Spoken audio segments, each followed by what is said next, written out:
दोस्तों इस वीडियो में हम डिस्कस करेंगे अपना next accounting principle, that is prudence principle. दोस्तों इस प्रिंसिपल को हम कंजर्वेटिज्म के नाम से भी जानते हैं। तो प्रूडेंस प्रिंसिपल या फिर कंजर्वेटिज्म एक ही बात है। प्रूडेंस प्रिंसिपल हमें कहता है कि आपको एक समझदार अकाउंटेंट बनना होगा। समझदार अकाउंटेंट का मतलब कि अगर फ्यूचर में आपको पता है कि आपको कोई प्रॉफिट होने वाला है तो उस प्रॉफिट को आपको रिकॉर्ड नहीं करना है, लेकिन अगर फ्यूचर में आपको लगता है कि आपको कोई लॉस होने वाला है तो उस लॉस को आप इमीडिएटली क्या कर लेंगे, रिकॉर्ड कर लेंगे। तो दोस्तों देखिए, एक समझदार इंसान क्या करता है, अपने फ्यूचर के लॉसेस के बारे में पहले सोचता है कि जितने भी लॉसेस है उसको वो पहले रिकॉर्ड कर ले। प्रॉफिट तो फ्यूचर में जब होंगे तो उसे वो तभी जाके रिकॉर्ड करेगा, एडवांस में कभी भी प्रॉफिट को रिकॉर्ड नहीं करेगा। तो ये प्रिंसिपल हमें यही बात बताता है। देखिए, according to this principle profit in anticipation, मतलब फ्यूचर में अगर आपको लग रहा है, आपको एंटिसिपेशन है ये कि प्रॉफिट होगा, तो that profit should not be recorded but loss in anticipation. लेकिन अगर आपने कोई लॉस एंटिसिपेट किया हुआ है कि फ्यूचर में कोई लॉस होगा तो उस लॉस को आप इमीडिएटली क्या कर लेंगे, रिकॉर्ड कर लेंगे। तो उस लॉस का आपको इंतजार नहीं करना कि वो लॉस आपको होगा तो रिकॉर्ड करेंगे। आपको इमीडिएटली जैसे ही ऐसा लगता है कि फ्यूचर में लॉस होने के चांसेस हैं तो उसका आपको प्रोविजन बना लेना होता है अपनी किताबों में। ठीक है दोस्तों, देखिए the objective of this principle is not to overstate the profit of the business enterprise in any case. देखिए, इस प्रिंसिपल का जो ऑब्जेक्टिव है वो यही होता है कि हमें प्रॉफिट को किसी भी हालत में ओवर स्टेट करके नहीं दिखाना। जितना प्रॉफिट एक्चुअली में हमारा बिजनेस ने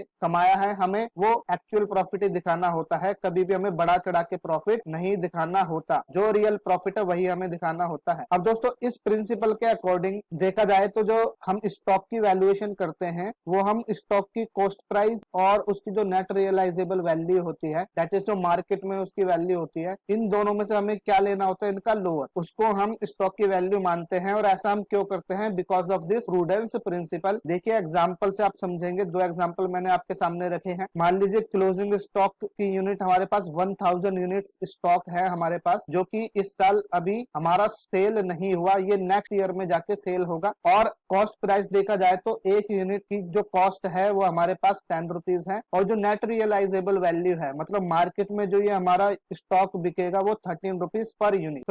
तो देखिए दोस्तों, यहाँ से मुझे पता चल रहा है कि मेरी 10 रुपए वाली कॉस्ट का माल 13 रुपए में फ्यूचर में बिक जाएगा। तो यहीं से बैठ के मुझे आज 31 मार्च को ईयर एंड में मुझे पता है कि फ्यूचर के प्रॉफिट मुझे कितने होने वाले हैं, 3 रुपए पर यूनिट पे। ठीक है, क्योंकि 10 वाली चीज 13 में बिकेगी फ्यूचर में। तो प्रूडेंस प्रिंसिपल क्या कहता है कि ये जो फ्यूचर प्रॉफिट है इसको आप रिकॉर्ड मत करो अभी, जब ये फ्यूचर में सेल होंगे एक्चुअल में जाके, जब आप इसको क्या करना, रिकॉर्ड करना। अभी आपको एडवांस में इस प्रॉफिट को रिकॉर्ड नहीं करना। तो हमें क्या करना होगा, इस 3 रुपए के प्रॉफिट को हम रिकॉर्ड नहीं करेंगे, मतलब हम अपने स्टॉक को कॉस्ट प्राइस पे, दैट इज 10 रुपीज पे क्या करेंगे, रिकॉर्ड करेंगे, ना कि 13 पे। तो दोस्तों यहाँ पे 10 और 13 में से विच एवर इज लोअर, तो 10 रुपए कॉस्ट हमारी लो आ रही है, तो हम वैल्यू ऑफ स्टॉक कैसे निकालेंगे, 1000 यूनिट को हम मल्टीप्लाई करेंगे कॉस्ट से, दैट इज 10 रुपीज, ना कि उसकी मार्केट वैल्यू से। तो हमारा स्टॉक की वैल्यू आ जाएगी 10,000 रुपए। इसी तरीके से दोस्तों यहाँ पे अगर देखें आप एग्जांपल 2 में कि यहाँ क्लोजिंग स्टॉक वही सेम 1000 यूनिट्स है और कॉस्ट प्राइस यहाँ पर 10 रुपीज पर यूनिट है, और नेट रियलाइजेबल वैल्यू मतलब मार्केट वैल्यू 7 रुपीज है। तो दोस्तों देखिए, यहाँ से मुझे साफ पता चल रहा है आज ही कि 10 रुपए वाला माल मेरा नेक्स्ट ईयर में जाकर कितने का सेल होगा मार्केट में, 7 रुपीज का। तो 10 वाला माल 7 में बिकेगा, मतलब फ्यूचर में मुझे लॉस होगा कितना, 3 रुपए पर यूनिट। तो दोस्तों यहाँ मुझे फ्यूचर का लॉस आज ही पता है कि 3 रुपए मुझे एक यूनिट पर लॉस इनकर करना होगा। तो प्रूडेंस कॉन्सेप्ट बोलता है आज ही इसको क्या कर लो, आप रिकॉर्ड कर लो इमीडिएटली अपनी बुक्स ऑफ अकाउंट में। तो इसीलिए दोस्तों हम यहाँ पर अपने स्टॉक को 10 रुपए की कॉस्ट पे ना दिखाकर इसमें से 3 रुपए माइनस करके, दैट इज इसकी जो मार्केट वैल्यू 7 रुपीज, उस पर हम रिकॉर्ड करेंगे। तो देखिए दोस्तों, यहाँ से देखा जाए तो कॉस्ट और NRB whichever is lower, 7 rupees low